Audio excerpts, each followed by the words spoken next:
Hi, I'm Sarah Thompson for STL TV, and right now I'm joined by Brian Weir. He is the Director of Child and Family Nutrition at Operation Food Search.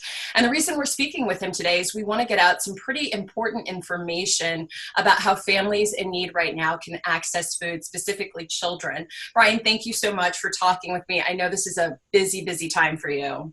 It really is. Well, thank you for taking the time out of your day to talk to the subject. I want to jump right in. I know about a year ago, you and I sat down to talk about your summer food service program, which is something that starts in the summer, but you've bumped this up just because we're in such a critical stage. Tell us more about this and how families out there can benefit from it. Yes, fortunately or unfortunately, we've been able to bump this up, real quickly. We're able to take advantage of a waiver by the USDA because of the school closures. And the schools are able to take advantage of the same waiver and start their summer programs, whether it's the summer food service program or the seamless summer option program. And that gets a lot into acronyms and semantics and all that fine stuff behind the scenes. But what it means is the National School Lunch Program has pretty much ceased to exist because school's out and schools closed. Well, our region has had a great response with St. Louis Public Schools and all the schools in St. Louis County as well, stepping up and are continuing meal service. They're continuing breakfast service, continuing lunch service. And so therefore we were able to jump in and fill up some of those gaps where the schools aren't. And that is through our typical summer food service program. But we've done it a little atypically this time. And we're working with our St. Louis County Library System and the Center for Youth on the Rise up in Spanish Lake. They're a part of the county youth programs with Department of Human Services with St. Louis County government.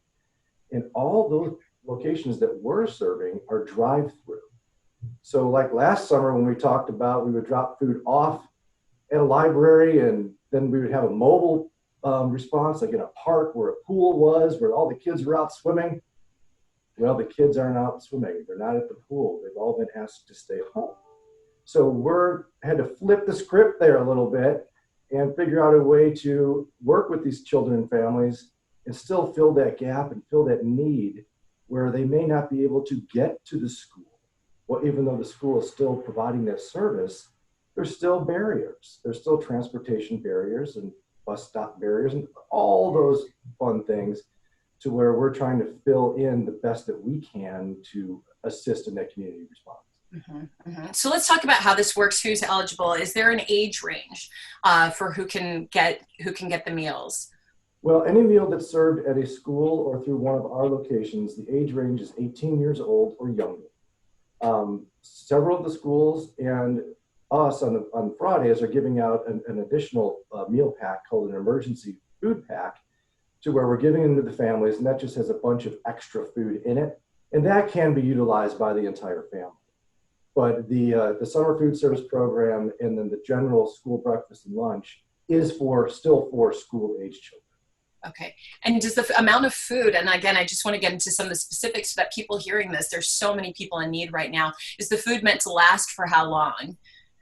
Well, that's the kind of the trick here is. We are, in our program, we're serving Monday, Wednesday, and Friday. But what we're doing is we're putting 2 days worth of meals into one pack. So when you come through the line at one of our locations on Monday, you're going to get 2 breakfasts and 2 lunches. So then you don't have to keep coming out.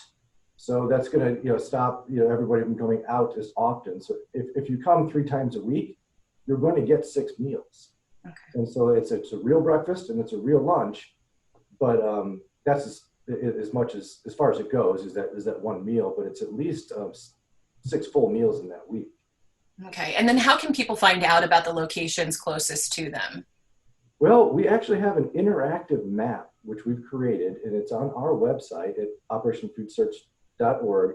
Very front page, you'll see our COVID-19 response link that'll take you right to the map. The St. Louis County Library System has their own map on their page. And the St. Louis Public Schools has a map on their page. But what we try to do is consolidate everybody's everything into that one map. And it's searchable by zip code, which is real nice.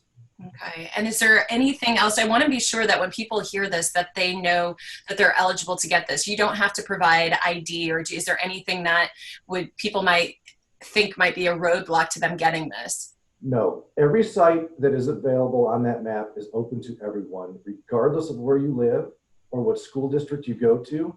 You don't have to be in that school building, enrolled in that school building to get a meal from that school, because you're obviously not enrolled in any of one of these library locations. So it is for any child that can hear this in the St. Louis region, can go to any one of these locations and receive a meal. So of course, most of them are drive-through. So because we're trying to create distance. So the car will pull up, they'll say how many children they've got with them. That number of packages of food will go in the car, and they drive away. So it is completely open for everyone. Okay. Well, thank you so much. I want to be sure, can you remind people of the website so that they can head to your website to get more information? Sure, operationfoodsearch.org.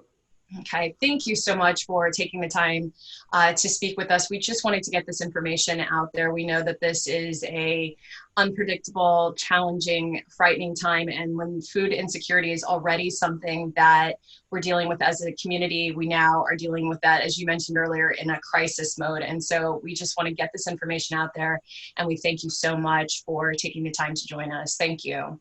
Thank you very much for allowing me to say what we have to say about this response. All right, thanks, Brian. And for more information, and just keep following us on stltv.net, our website. You can also head to our YouTube page at St. Louis TV, or follow us on Facebook, Instagram, or Twitter. Thank you again for joining us.